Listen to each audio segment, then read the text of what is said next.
matin, nous avons eu le professeur Saleh Amali, nous en tant que des apprenants, et ça ne faisait que vraiment nous requinquer le moral, mais aussi il nous faisait des rappels vraiment sur des notions fondamentales de notre Maya, voilà, et surtout de nos valeurs culturelles.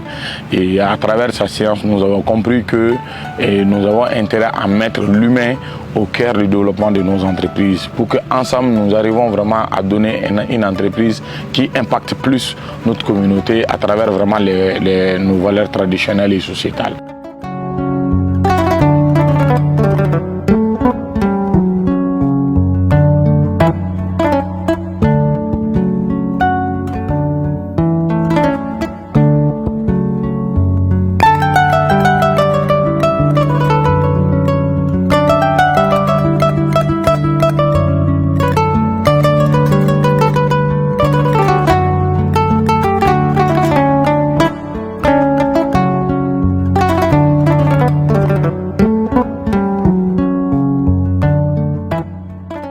Très heureux d'être associé à cette initiative-là du Bootcamp par rapport aux lauréats qui sont intéressés à la question des valeurs. J'ai été chargé de discuter de comment est-ce que les fondamentaux dans notre pays qui amènent à asseoir la cohésion, à une bonne culture qui embrasse en fait qui nous sommes depuis les temps immémoriaux jusqu'à aujourd'hui, nous permet de transcender les difficultés du moment.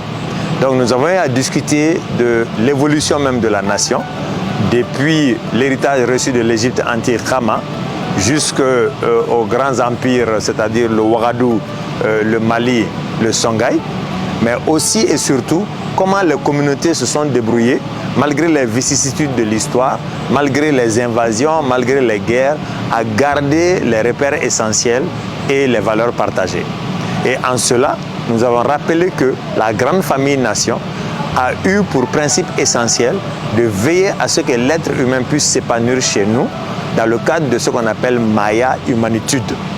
Nous ne sommes pas des animaux, nous n'allons pas adopter un comportement proche de ce qu'on appelle entre guillemets l'animalité ou Baganya. Pas de Baganya sur la terre sacrée du Mali. Les ancêtres ont eu à survivre, ont eu à gérer des crises en ne jamais perdant de vue le fait que ce sont des peuples de foi. Et si nous sommes des peuples de foi, ça veut dire que demain et après-demain peuvent toujours être meilleurs à aujourd'hui.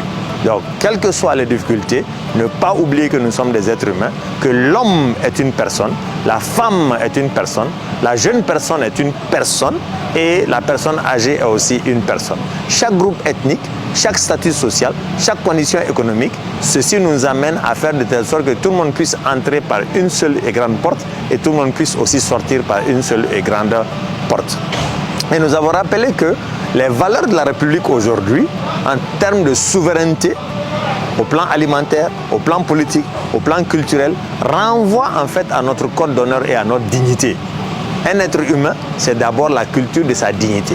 Se mettre en condition pour préserver cette dignité-là, s'assurer que les conditions matérielles, que les conditions physiques, que les conditions spirituelles, que les conditions, etc. existent pour préserver l'honneur et la dignité de l'individu et de la nation.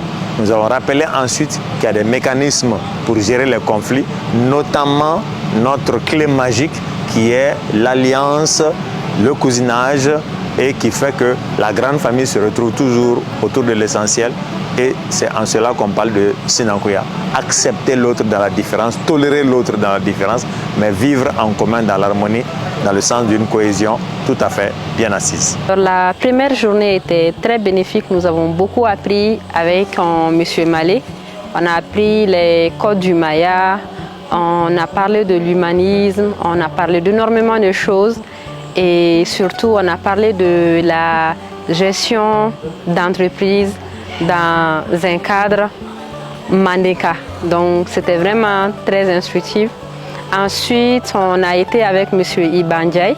On a parlé de l'histoire du Mali, on a parlé du Mali déyan, on a parlé d'énormément de choses qui nous aideront à façonner nos entreprises. Je suis très contente aujourd'hui de pouvoir participer à cette première journée de la formation ITEN avec nos deux profs, de M. Malé, Salia Malé et Iban Ndiaye. C'est vraiment les piliers de notre tradition ancestrale.